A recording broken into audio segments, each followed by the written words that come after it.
Natural Lord here. Hey, it's your girl Jana. Welcome to another episode of Curls Culture Couture. So on today's episode, we want to talk about the very hot topic in the natural hair and beauty community, and that is the news that L'Oreal has purchased or is made an agreement to purchase Carol's daughter. So first, I would like to say a congratulations to Lisa Price.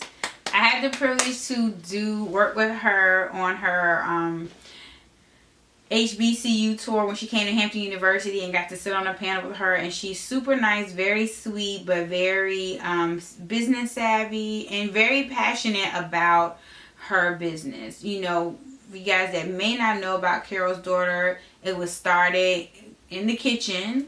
You know, she is Carol's daughter. Her mother's name is Carol. And so she started making these products in her kitchen. Then she moved to a storefront in Brooklyn where she lived. And then next thing you know, she started popping up in Sephora's and Macy's. And then she was doing QVC, the Home Shopping Network, selling the products there. And now she's moved on to selling the brand to L'Oreal, or L'Oreal acquiring the Carol's daughter brand. A lot of people have been giving her congratulations, but then some people have really been giving her a hard time, especially on social media, calling her a sellout and saying that she's not leaving a legacy for her family because she's selling the company. Then people are concerned about, are the products going to change now that L'Oreal owns the brand? What's going to change? Is she going away? Etc., etc. So she has been doing some interviews. She has been doing some press. And L'Oreal and Carol's daughter both are standing behind the fact that nothing has changed. Carol's daughter's leadership is still intact. She's still going to work every day. And they're still making the products as is. L'Oreal's not interested in changing the brand. They were just interested in acquiring the brand and bringing it to a broader audience. Mm-hmm. So in her interview with naturallycurly.com, which I'll link in the description box if you want to watch the video, it's right here on YouTube.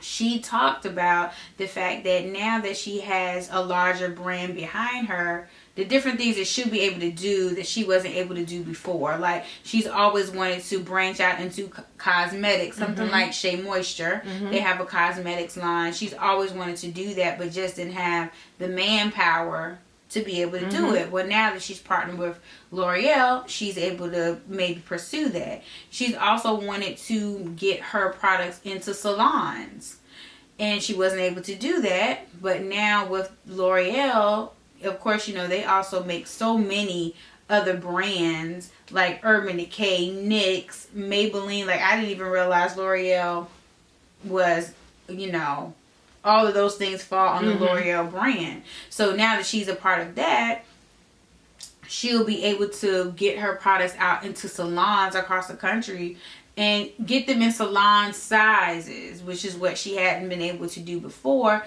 Make it something that a person in a salon can buy a huge jar or whatever and be able to use the product in a salon, which is something that she's always wanted to do. So for me, I feel like it's a good move. She said that she never wanted to sell the company or pass the company down to her kids. Her kids have other goals, they have other aspirations, and it was never her exit strategy to pass the brand down to her kids. It was always to go with a larger brand, and that was her exit strategy. And her legacy is that for years to come after she's gone, Carol's daughter will still be on shelves. And I think that that is what's going to happen. I understand people's concerns about the products changing. Her personal legacy and passing it down to her kids, like, that's her business. That's not my business to tell you what to do with the company that you built with your own blood, sweat, and tears. You can do what you want to do with it. But as a consumer, my concern is that are the product going to stay the same? Is it going to be the same quality? Is it going to be the same price? I'm hoping that maybe it'll be less expensive. Other industries do it all the time. Dr. Dre sold Beats. Nobody was calling him a sellout. They called him a millionaire. They was congratulating him. A billionaire. Excuse me. Get the coins correct. a billionaire. All Nobody three said of those billions. Nobody That's right. said he sold out. Nobody was mad about that. So I don't understand why, we are mad, or some of us are mad because Lisa sold the company to L'Oreal. The way I feel about it is one or two things. Just like Jonna said, as far as a consumer, of course, you're always going to be concerned when a brand that you know and love kind of changes up. You hope the formula doesn't change. You hope the customer service doesn't change. You hope the overall originality of the brand does not go away and change with, the changing of hands. But secondly, we have no idea what's in the contract. We have no idea how involved she will continue to be in the company. And it would be very smart for L'Oreal to continue to whatever kind of partnership they have. Clearly what she has works. She has built a brand that is sustainable. But at this point, in order to take it to the next level, sometimes you got to get that bigger company backing you. It makes sense. If she wants to do things at a global level, bigger and better, it absolutely, to me, makes sense that she go ahead and partners, lets them buy, do whatever she needs to do with L'Oreal, because as far as I know, L'Oreal is a pretty respectable brand. Mm-hmm. They have a lot of things out there, a lot of spokespeople, famous celebrity, faces that you see. So I think that it's an excellent partnership, or whatever they decide to do with it. I think that it can only improve the brand. It can't hurt the brand. It wouldn't be in Carol's daughter or L'Oreal's best interest for them to change anything, because that's the thing that people fear the most as far as consumers. So if you change that, automatically you're going to have some harsh feedback. But people are human, so it's give and take. Anytime, people don't like change. So at the end of the day, just sit tight, see what they're going to do, and then make your judgment call after, things are final. Right. And she did something different. She stepped outside the box, and she's been doing that through her entire career. And I think as Black women, I would just want to congratulate her and just say, she's setting a precedent. Mm-hmm. She's opening up a door. May not seem like it now, but she's opening a door for a lot of these other natural hair or just Black owned businesses and brands that are creating these products in the kitchen. Like, you have Karen's Body Beautiful, Jane Carter Solution, Talia YG, Shea Moisture, Alec Natural. You have all these brands. Coils by Nature, they're on pace. Mm-hmm. So she's laid a great groundwork for them to make it hopefully easier for them, and because maybe some of them want to do the same thing. They're in Target, at some point you kind of want to step back from making it in your kitchen and be able to enjoy the fruits of your labor, I guess, so to speak. So we say Curls Culture Couture, we salute you. You do it, Lisa. You better do it. Segment. I just want to shout out that Madonna girl for this amazing halo situation that I have going on. Cute. I copped this last weekend at the Simply Stylish fashion and beauty conference. Me and Jonna were in the building. I'm pretty sure if you check out our blogs collectively, we posted something up there, Instagram, just go and check it out. It was an amazing event. I know Jonna could second that motion. Yes, so I love this halo so much. I just wanted to shout her out. Yay. We're going to get into social media and social responsibility. I thought this was a perfect topic for us to talk about, Jonna, because we are on social media all the time. Right. And I feel like sometimes people don't think that they have a responsibility to the people who view their things, their YouTube channels, their blogs, their social media sites, their Facebook pages. And a lot of times people want that human connection. They want to, see you walking your dog or hanging out with your husband or hanging out with your kids. They want to see that you're human, but at the same time, when is too much? When are you bringing people a little bit too much into your life, or when are you sharing things that may not be at a positive light? Just keeping it 100 and real, there's a lot of pages that I come across that I see people openly using marijuana, just putting it out there like that. They're openly using marijuana. To each his own, no knock. That's what you do. That's what you do. But what message is that sending to the children that look at it? And a perfect example of that would be Rihanna. She said it blatantly clear that she is not a role model. That it's not her goal. But I feel like when you put yourself in that situation, no, we're not on the level of a Rihanna, but we're still putting ourselves out there. Right. So you know, from young to old are tuning into our channels, watching our blogs, and they're looking at the things that we're doing. And just like, you know, big time celebrities have people that look up to them, we have people that look up to us as well. So what kind of example, you know, are you setting for people? You know, and Jonna, what is your take on it? Do you have certain things that you're like, oh, I'm not going to talk about, or I won't post it because you feel like either it'll be offensive or just not good, it's just not good mojo to put out there? Yeah, I do have, because I have my mom and that's the first thing I think about before I post anything is, if my mom sees this, is she going to be offended, upset, whatever? Because I know how she raised me and I know those principles and those values. And if I post something, or I'm wearing, even what I wear, you know, is it too short? And my mom's going to be like, that dress is too short, you know, because it's happened. And I thought the dress was fine, but she seen the outfit of the day and she was like, I thought that dress, outfit number 3, I thought that was too short. And that's what my husband said was fine. He's like, I don't want anything that I posted, like if I wanted to share with you something spiritual or uplifting or inspirational or motivational, I don't want you to question that because 2 days ago I was getting drunk in a club. Do you feel socially responsible? Do you feel like, for the young women and women out there that follow you, do you feel like you have some sense of responsibility for the things that you put out there? I do, because that is a part of my brand. You know, that's a part of my brand, and that's something that I want to do. I wanted it to be a place where young girls, grown women, whoever could come to naturallyglam.com and feel like there's a place and they could get information on fashion, beauty, style, a little motivation, a little inspiration, get healthy, all of that in one place. So I think because that's a part of my brand, that's something that, it's not the purpose of it, but in the back of my mind, I want it to be for that. It's a thin line because you may have a target audience, but that doesn't mean that's the audience that is listening to you. And it's hard. I understand the struggle of artists like a Rihanna or even Beyonce. Let's keep it real. Like, because we talk, Rihanna's more...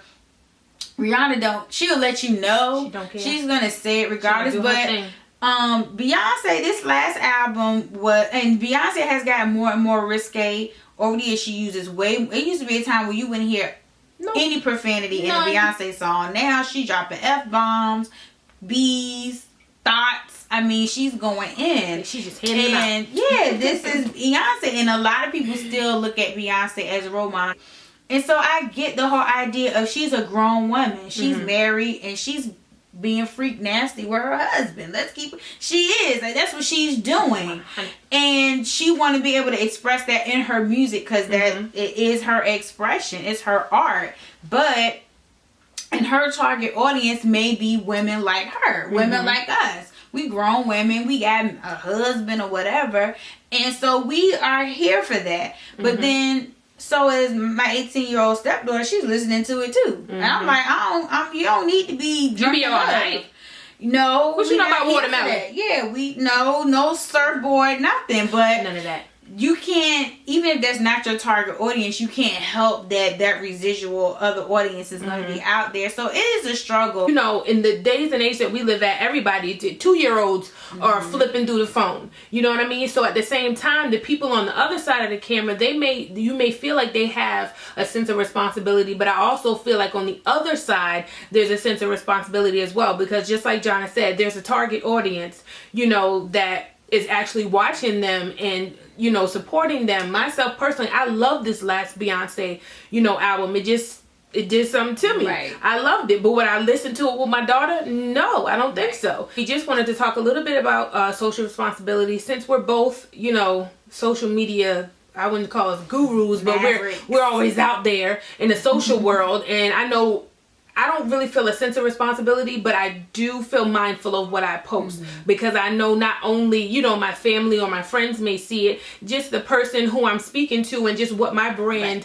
and what my brand embodies in and of itself is not that type of you know, situation. But that's my thing, that's their thing. At the end of the day, we like to know what you guys think. How far do you feel people should push the envelope when they're in the spotlight, social media world, and so forth? Give us your opinions. We'd love to hear what you have to say. Now, moving right along, you know what time it is, guys. Rock it or stop it. So this week, I think we got some good ones this week, honey. Yes. We're going to start it off with the lovely Selena Gomez. Here she is pictured in this gorgeous red number with the plunging neckline, and it's just short enough. It's not too long. It's not too short. It's fitted in all the right places. It accentuates, I'm gonna get it out, her small little waist. I love the shoes that she's wearing. I just think this is a winner. Now, the only thing that I will say, Jonna, let me know if I'm right or if I'm wrong. I'm not digging that middle part. That's all I'm saying. If you're gonna pull your hair all the way back, I feel like a side part, or all the way, just take it all the way back. I don't like the middle part. What you think, Jonna? I'm not opposed to the middle part. I personally don't prefer the middle part. I personally don't prefer it, but I think she looks nice. I'm with you on that, but I definitely say rock it. She looks beautiful. Rock it, girl. Boop, boop. Moving on to Miss Carrie, baby. I don't know why we always get silent. It's not that bad. It is. It's not that bad, but she's serving all of this area up in here. So barely hanging on. They just barely. I kind of feel like the dress should have been higher. But she just pulled it down a little lower to make it a little sexier. We're going to say rock it anyway. I say rock it because she just looks amazing. She does. Amazing. Yeah, her face is amazing. Carrie Hilson, she's one of my favorite artists. And our last on our Rock It or Stop It is Miss Sierra. And Miss Thing just had a baby, honey. And she just snapped right back like it was nothing. Okay? Hating. Yeah, she did. This situation...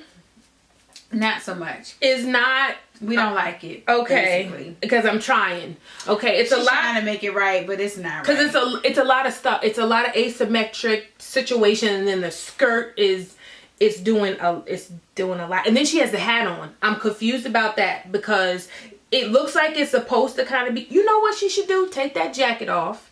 Take that hat off. Maybe put that hair in a tall bun and sexy all day. But this is kind of like B-Boy meets Sex in the City. She tried too hard, and it just shows that she was just trying too hard to do too much in one outfit, and it just doesn't go. Yeah. Stop it. Yeah. It's definitely going to have to be a stop it. We love you though, Sierra. And that about does it for this episode of Curls Culture Couture. We hope you enjoyed. As always, please rate, comment, and subscribe. We would love your feedback. We love to know what you think of the show and any topics that we talked about. If you would leave us a comment, and we'd be happy to answer your questions. And as always, we're here every other Friday at 8 p.m. Till next time. Peace. Hey.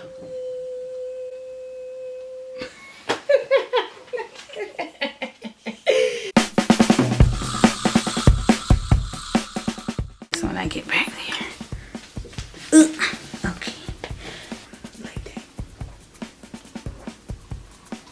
I would have had some Ciroc with you, but it's gone. I don't know where it is. You was killing that Coke Zero though. Because it make me burp. Lies.